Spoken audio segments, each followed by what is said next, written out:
Hey there nation, and welcome to the show where we help you to play miniatures wargaming on a budget.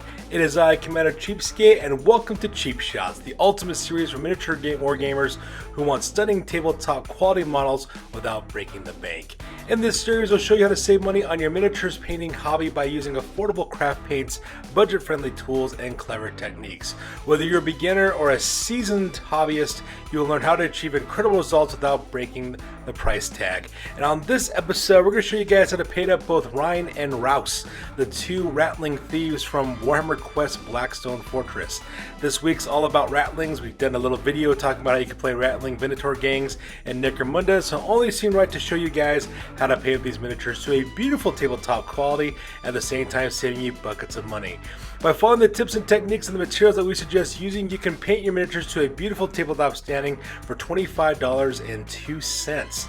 And when you compare that to the method you would need to use from Citadel as well as Army Painter, we're going to help you save $126.68.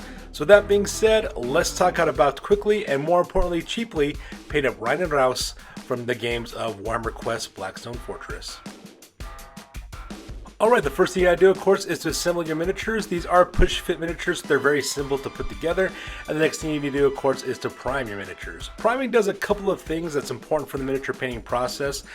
What it does, it gives actually a surface for your acrylic paints to adhere to while you're painting them. Unfortunately, if you were to paint your miniature on with acrylic paints onto bare plastics, there's not enough surface tension to keep the paint onto the miniature, so the slightest bit of friction will rub the paint right off and, of course, ruin the end product of your miniature. So priming helps out a lot to do that. Now, priming also has another impact on the vibrancy of the colors that you're using as well. Traditionally speaking, the brighter the primer, the brighter the paint job. So, for example, if you want a really dark or moody kind of paint job, you can go with black, but if you want something bright and vibrant, you want to go with a white primer. And since we're using an oil wash, which is going to darken down the value of the colors that we're using, we're going to use a flat white primer from Walmart. It's Rust-Oleum flat white primer. It costs $3.99 a can at my local Walmart. I just give them the once over real quick so that way I have a decent priming surface, and then from there, we're ready to start applying our paints. And the first thing we're actually going to paint on the miniatures are on the flesh on the miniatures, or for that we're going to use Apple Barrel's Flesh. You can get this at your local Walmart for about 50 cents. And I just put this on all the exposed skin on the miniature, so things like the top of their heads, their faces, their hands, as well as their very large feet as well. I just put two thin layers of this flesh color directly onto the parts where the flesh is exposed, and once that's completed, we're ready to start with our very first dry brush. Now, dry brushing is a very important step to use in miniatures painting, and the reason why is because it creates the illusion of depth on your miniatures. When you dry brush your miniature, what ends up happening is the brighter pigments of the paint adhere to the raised surface of the miniature, while the darker shades will stay in the recesses, creates the illusion of highlights as well as depth. So for this situation, we're going to use Peaches and Cream by Delta Ceramcoat. You can get this at your local Hobby Lobby for about 65 cents. I just do a quick once over with the dry brushing on all the flesh that's exposed, and as you can see, it brings out a lot of the musculature as well as the texture of their skin that we couldn't see before. Now, unfortunately, you will have this kind of chalky pastel appearance when you do dry brushing, but don't worry. When we actually do the oil washing stage, it's going to smooth out the transitions between your dry brushing as well as your base coating, and it's going to help those colors blend together. So now that we're done painting up the miniatures, let's go ahead and talk about exactly their clothing they're going to paint. So I'm going to use a couple of colors in order to represent their clothing. So for their tunics that they're wearing beneath their body armor, I'm going to use Skyline by Folk Art. You can get that at your local Hobby Lobby for about Walmart for about 75 cents. So I just put two thin layers of that along their uniforms. At the same time, for their trousers, I decided to paint them with two thin layers of Pewter Gray by Apple Barrel Paint. You can get that at your local Walmart for about 50 cents, and I painted their trousers on that. Now for the leather goods that they have, things like their harnesses, their belts, their backpacks, the slings on the weapons, I picked out in two thin layers of Burnt Umber by Apple Barrel Paint. And then for the backpacks these characters are carrying, I also picked that out in two thin layers of English Ivy Green by Apple Barrel, which also costs 50 cents at your local Walmart. Now, normally I would show you the individual steps of how I painted these guys up, but unfortunately I was a little too carried away when I painted these miniatures. I forgot to take photos as I was doing it, so I do apologize ahead of time.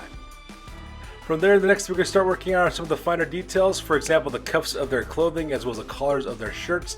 I actually put down two thin layers of Mermaid Blue by Delta Ceramcoat. This costs about 65 cents at your local Walmart. And then, of course, the next thing we're going to do, of course, is to paint the fur on their feet, as well as the facial hair, as well as the weapons that they're also carrying as well.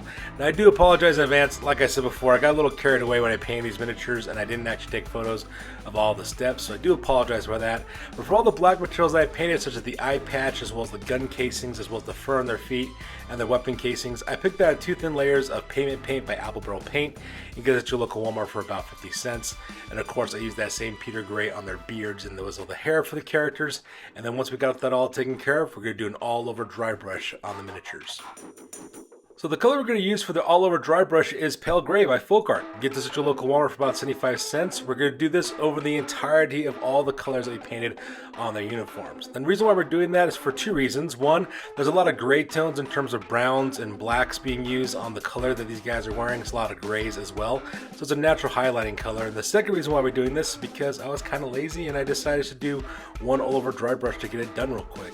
So I applied this dry brush over everything except for the flesh on the miniatures. So the gun casings, their uniforms, their clothing, the fur, their hair, as well as the rucksacks. And as you can see, it brings a lot of those raised details we couldn't see earlier with the base coating. And once we're done with that, we can start moving on to the metallics.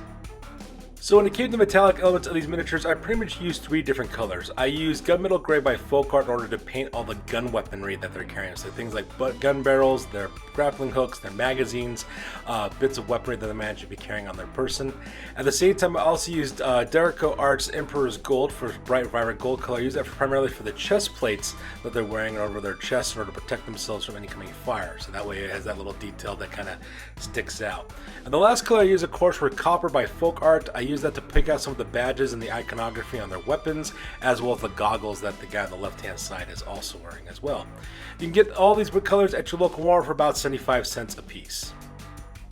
The last bit that we gotta do are some of the finer details on these miniatures, specifically the fighter on the left hand side. For the goggles that he's wearing, I decided to pick out those lenses in 2 thin dots of lime sherbet. It's a nice vibrant green color that contrasts nicely with gold. I put them the 2 lenses on their goggle, as well as a little slight light that's on their shoulder, on the backpack as well. And then I also painted some of the leather strips on their back rucksacks with using 2 layers of territorial beige, so that way it has a nice little brighter brown color that kind of contrasts nicely with the leather being using for the rucksacks. And once we're done with that, we can start working on the bases. So in order to paint the texturing on the bases, I decided to put 2 thin coats of Peter Gray by Apple Barrel Paint. It's a nice thin gray color, and I just painted it twice directly on top of the texturing to kind of create this blasted asphalt kind of ash waste type of look. This is actually the same kind of method I use to paint all the bases for the Necromunda miniatures whenever I use sand as the texturing for those miniatures, because it's a nice grimy way to do it, and plus it looks like it fits inside of an urban environment or out in the ash wastes. Now if you'll notice, there is some white peering through the 2 base coats I put on Peter Gray, but that's perfectly fine though, because we're going to dry brush these bases with some pale gray, so it's just going to blend in when we do the dry brushing. Alright, the next step is to dry brush the bases. This time I used pale gray to do so, and as you can see, that light gray kind of catches upon the raised surfaces and kind of creates a lot of the texturing that we couldn't see earlier and adds a little bit of highlighting to the texturing that the guys are standing on. And now that we're done dry brushing the bases, the next thing we got to do, of course, is our oil wash.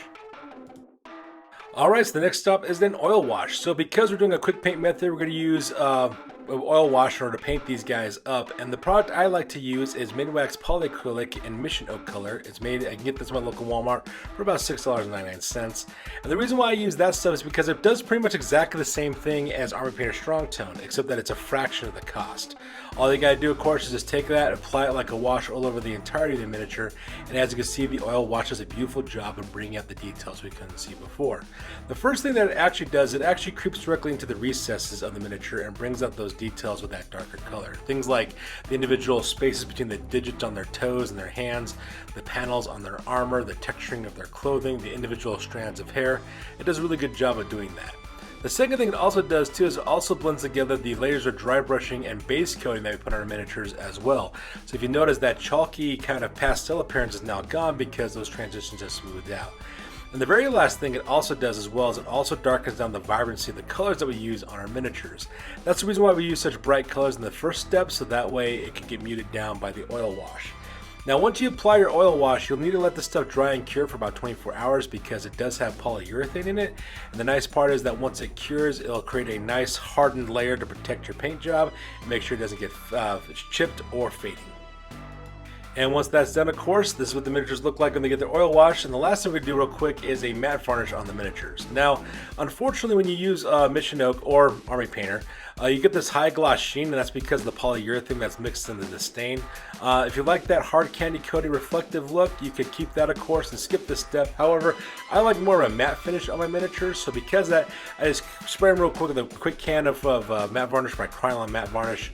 I get this at my local Walmart for about $5. Just do a quick once over, and then from there, ready to work on the very last detail.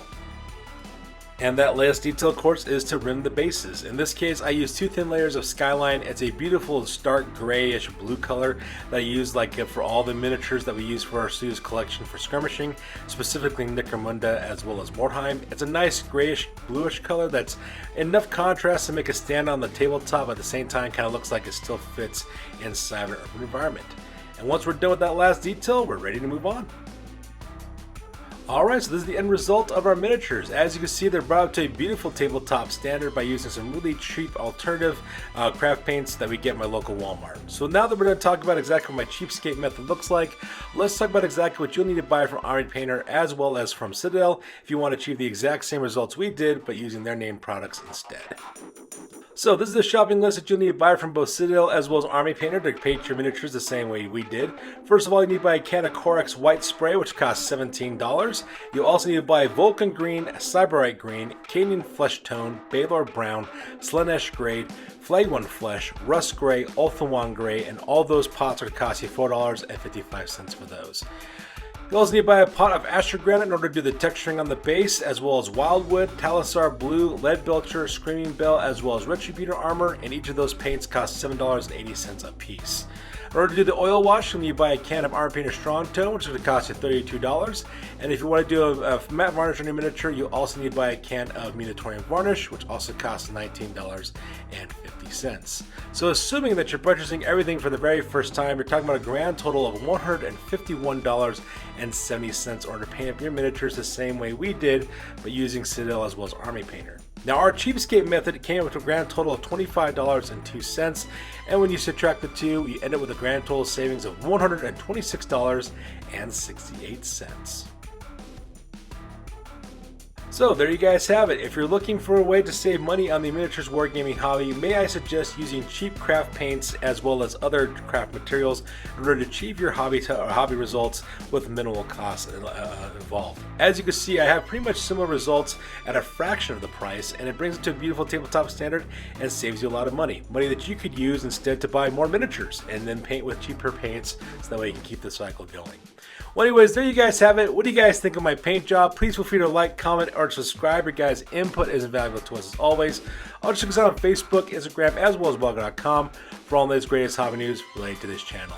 That's good for this week, guys. I am Commander Cheapskate, and I will catch you guys in the next one. Peace out and stay classy.